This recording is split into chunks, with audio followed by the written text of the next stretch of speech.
Enfin, Audrey, enfin. Depuis le nombre d'années que tu passes dans le salon, c'est la première fois qu'on a une vraie interview sur un vrai roman.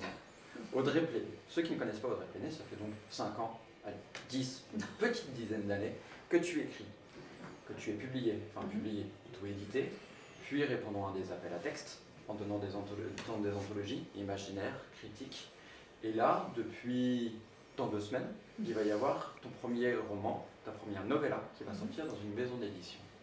Mais qui est Audrey Pléné? Grande question. Je sais pas. Je suis autrice de SF, je travaille également dans le social par ailleurs, lectrice de SF aussi, énormément, depuis toujours, et aujourd'hui publiée et invitée au Salon Imaginaire. Quand tu dis amatrice de SF, autrice et puis lectrice, tu parles au sens général ou vraiment spécialisée dans la science-fiction? Que science-fiction. J'ai découvert les autres genres fantasy, fantastique vraiment longtemps après et je lis toujours très peu de fantasy. C'est vraiment science-fiction.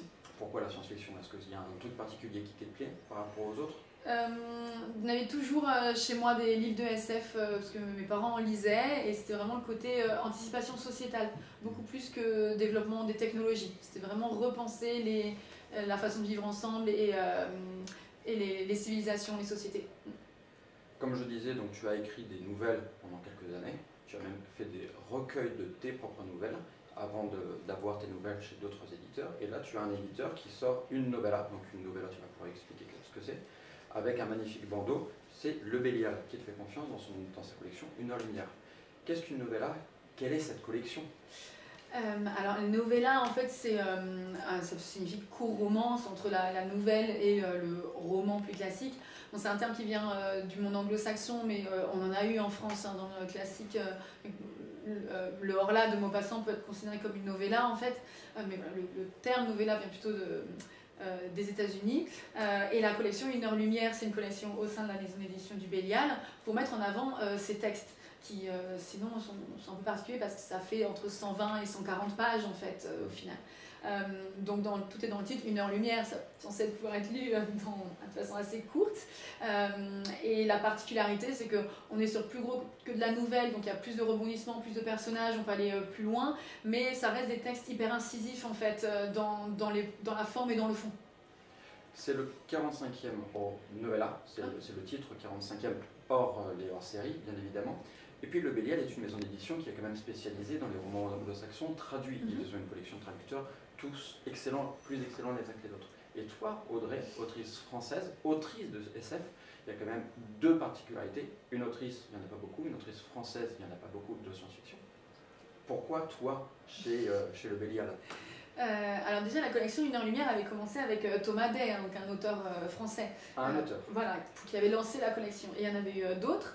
Non, c'est la volonté de la maison d'édition de proposer plus d'auteurs français dans la collection et d'être très à l'écoute de ce qui se passe aussi, des nouvelles plumes qui émergent et qui peuvent aussi être dans ce format-là. Il y a beaucoup d'auteurs français sur des premières publications qui vont vers des trilogies ou des gros pavés. Voilà, là on est sur un exercice de style aussi qui est un peu différent et tout le monde n'est pas... ne se dirige pas tout de suite vers la nouvelle comme art en soi et pas seulement pour répondre à des appels à texte. Donc voilà, il y a aussi la forme qui fait qu'il y a peut-être peu de personnes en France puisque ça vraiment c'est en train de prendre du galon la nouvelle et la novella en SF en fait. Ce que j'aime bien dans ce que tu dis, c'est qu'on a l'impression qu'en fait, ils n'avaient pas le choix de te prendre. Cette histoire d'amour entre le Bélial et toi, il y a bien autre chose que le dépit. Non, c'est sûr. Oui. En fait, moi, j'ai eu la chance dans mes textes auto-édités en anthologie d'être découverte en fait, par des blogueurs SF qui sont aussi dans le milieu hyper important et qui ont relayé un peu mes textes. Et puis, c'est arrivé aux oreilles de collaborateurs du Bélial, donc des 42 en fait, qui sont plutôt spécialisés sur les nouvelles, qui ont parlé de moi. Et puis j'ai eu un premier contact où on m'a demandé si j'avais une nouvelle à présenter au Bifrost. Et c'était vraiment la première étape de publier dans le magazine Bifrost du Bélial et de faire ce premier travail, cette première rencontre entre moi et mon éditrice. Ça a été une rencontre et un super lien qui s'est tissé et de se dire maintenant on va plus loin sur un format novella. Ce que j'aime bien aussi dans ce que tu me racontes encore une fois, c'est que c'est un super lien entre ton éditrice et toi. On parle de ce lien lors de la réécriture, passer de la nouvelle à la novella?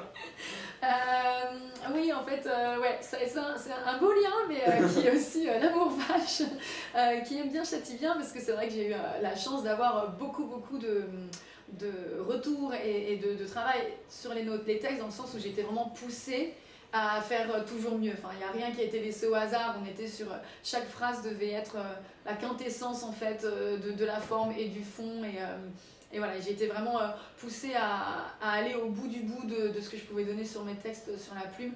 Et bon, sur le coup, c'est douloureux, c'est long, c'est beaucoup de travail et beaucoup d'allers-retours. Mais en fait, voilà, ça fait un travail éditorial qui était assez incroyable et qui m'a beaucoup fait monter dans mon écriture. Est-ce que tu peux nous en parler un peu plus de cette recherche de l'excellence qu'a le Bélial vis-à-vis de ton texte en tout cas, et puis de sa collection en général? Déjà, le Bélial, ils sont connus pour faire de la SF qui est plutôt hard SF, donc il fallait aussi qu'au niveau de la science, ça se tienne. Et ça, c'est vrai qu'il y a des fois des facilités scénaristiques où on passe un peu rapidement sur certaines technologies. Là, voilà, il fallait que ça se tienne, il fallait que ce soit cohérent tout au long du roman, donc je ne pouvais pas introduire quelque chose et le laisser tomber après. Donc il y avait toujours cette recherche de cohérence dans le texte, cohérence scientifique, cohérence dans les intrigues. Donc, vraiment, on a aussi bien travaillé le texte sur chaque phrase, chaque paragraphe, mais aussi dans sa globalité, où on retravaillait beaucoup aussi les thématiques et les messages en fait qui ressortent de la novella. Parce que c'est vrai que c'est une collection, on a aussi beaucoup de textes qui ont ce côté un peu impactant aussi des messages et des thématiques. Donc là, tu es en train de me dire que nous avons droit à une novella écrite par toi, donc il y a déjà un petit côté qualitatif dès le départ. La recherche de l'excellence du Bélial, de la SF, hard SF avec une réalité scientifique à l'aune de ce qu'on connaît. Bien sûr. Et puis un roman engagé, enfin, en tout cas une histoire engagée. Pourquoi une histoire engagée? Pourquoi pas juste un roman ludique SF, hard SF? Parce que c'était sur la façon dont je considérais la SF depuis toute petite, ce que je l'avais lu, qui était le côté sociétal en fait, de l'utiliser pour montrer les futures formes peut-être de société, de civilisation et de vivre ensemble. Et en fait, je voulais travailler sur la question justement de l'autre, de l'altérité, qui est un thème hyper central en SF, donc c'est pas non plus très novateur, mais le pousser vraiment au maximum en fait, le plus loin possible sur cette rencontre des autres et de l'autre. Et donc ça a été tout ce travail, voilà, c'était le manuscrit, je l'ai ouvert sur mon document Word vide en disant je vais parler de l'autre. C'était tout de suite cette thématique qui était le but ultime du texte. Tu effleures ton texte là, tu nous spoil un petit peu, tu nous trails un petit peu. Vends-le-moi, dis-moi ce que je vais trouver en ouvrant ce roman. Alors ça va être sur énormément de thématiques, il est hyper dense, il y a de la question SF, la question vivre ensemble, on est sur la rencontre avec l'autre, donc par rapport à une rencontre humain et forme de vie extraterrestre, mais je vais beaucoup plus loin de ça, puisqu'il y a eu beaucoup de mélanges d'hybridation, donc en fait tous les individus sont particuliers, sont spécifiques. C'est sur également la question de la transmission, qu'est-ce qu'on transmet, qu'est-ce qu'on garde de notre enfance, comment il nous influence dans nos choix d'adultes, comment on transmet aussi ça à ses enfants, comment on est influencé aussi par son environnement. C'est sur la mémoire, c'est sur la place du politique aussi dans les vies individuelles. C'est sur les combats et les rêves. Et alors, qu'est-ce qu'on trouve de toi dans tout cet écrit? Oula, tout, franchement, j'ai mis mon sang et mon âme à fond sur toutes ces questions, sur beaucoup sur le lien mère-fille et mère-fils, puisqu'il y a 3 générations en fait sur le texte. Donc ça, j'ai mis des éléments vraiment perso de ce que j'ai pu vivre et de comment la maternité a aussi révélé des choses aussi sur les questions de transmission, de mémoire et d'identité. Et j'ai mis tous les éléments et aussi pas mal d'influences que j'avais pu avoir dans toutes mes lectures. Et j'ai un peu tout remodelé ça à ma sauce et pas. Donc tu es en train de me dire 1h30 de lecture pour changer de mentalité et changer le monde? Oh là non, je sais pas si j'aurais cette ambition quand même, parce que je pense qu'il faut beaucoup plus qu'un seul texte pour ça. Mais c'est des questions en fait. De toute façon, un texte c'est toujours un dialogue avec le lecteur, donc je donne pas toutes les réponses, mais j'invite sur certaines questions. Et il y a certains éléments qui toucheront plus certains lecteurs ou lectrices en fonction de leur vécu. Et c'est l'idée, puisque c'est aussi le message du livre. moi je dis, n'ayons pas peur de l'ambition. Il y a certains bloqueurs qui ont dit que tu étais l'autrice de SF l'autrice de la plus ambitieuse SF du moment. Qu'est-ce que tu as à dire sur ça?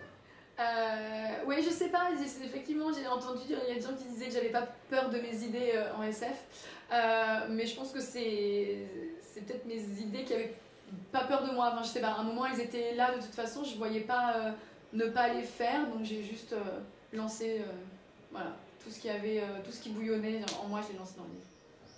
Du coup, mon dernier mot, lisez.